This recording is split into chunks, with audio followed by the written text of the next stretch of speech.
So for a while now, I've been wanting to do a spec rundown difference between my ESP MX250 here in white and my ESP EXP, which you see in the natural mahogany finish. Very fortunate to own both of these guitars at once or just all together. I know they're a kind of holy grail guitar to many Metallica fan out there and people who love ESP guitars, so it's really fun to own both. And while I own both, I thought it would be fun just to look at the spec differences at a high level between the two guitars.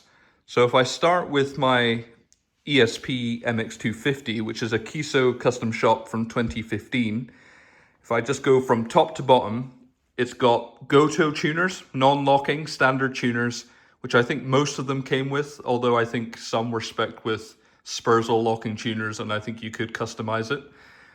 I think one of the main differences is that it's got an ebony fretboard. So that's ebony, really nice dark black with mother of pearl inlays. So real mother of pearl dots on this one. What I can only assume is also Goto strap buttons. And then it has EMG pickups. In this case, EMG 81s for both neck and bridge. I think a lot of people assume EMG 60 for the neck because that's favored by James Hetfield. But I'm pretty sure most MX250s were shipped with dual 81s. And then it has Goto bridge and Goto tailpiece. Now, one of the main differences with the MX250 versus the EXP is the way the bridge is put into the body.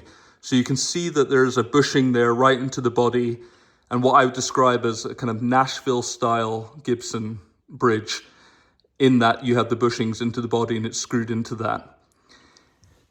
If we go down to the two knobs, you've got two volumes here. So a master volume for the neck and or I wouldn't say master, sorry, then it'd be a neck volume and then a bridge volume. So no master tone. Who needs tone when you have EMG loaded metal guitar like this? So it's just two volumes, interestingly. And then if I come round to the back, it is set neck construction. And I think this is the main spec difference that people tend to be aware of, is that an ESP MX250 has a glued on neck, painted over, poly finish, set neck, like a Gibson Les Paul would be and many other guitars. So more expensive in its construction. So in terms of higher grade specs, if you will, set neck, ebony fretboard, and then mother of pearl inlays. If I come over to then the EXP, now this one, the serial number is a bit of a minefield, ESP serial numbers, but I'm assuming this is a late 90s, between maybe 95 and late 90s, so 2000. ESP EXP, very similar, dimensionally the same. Both guitars are made out of mahogany. But and the tuners here are Goto tuners, just like the one on the MX250 or the ones. And then if I come down, you can see that light brown fretboard. So in this case, it's not ebony, but rosewood, and it has mother of toilet seat, as they call it, inlays. So not real pearl like it is on the MX250, but high quality Moto inlays. Then if I come down to the strap button, that you can see is different if I just quickly go over again. So I believe they are the original to the guitar. I'm not sure if they've been changed over. Somebody might recognize it, but they are different to the MX250. Can only assume it's shipped that way, but I'm not 100% sure. Then in terms of pickups, this has an EMG 85 in the neck and an EMG 81 in the bridge. You can see that gold letter logo on the EMG there for the neck, denoting that it's an 85. And then it has a master volume and a master tone, which is different than to the MX250. Again, I'm not sure if the spec is unique to this guitar or if all EXPs ship like this, but this is how this one's set up. And then also Goto bridge and tailpiece, I would say the same as the MX250, but the key difference with this EXP is that it has an ABR1 in Gibson speak style construction. So you can see the screws are directly into the body there, if it can focus. And then you have the thumb wheels and the bridge sits on that. So just like an ABR1 bridge in Gibson. I'm not sure why they have that spec difference, but they do. And then if I come round to the back, this is the one again that people tend to know with an EXP, is that it's got a bolt-on neck. So you see the back plate, the 4 screws, putting that neck or joining the neck to the guitar. Obviously that is cheaper in construction than a set neck. So the EXP tends to sit below the MX250 in terms of spec because it has the bolt-on neck, rosewood. I think I understand that tends to be cheaper than ebony.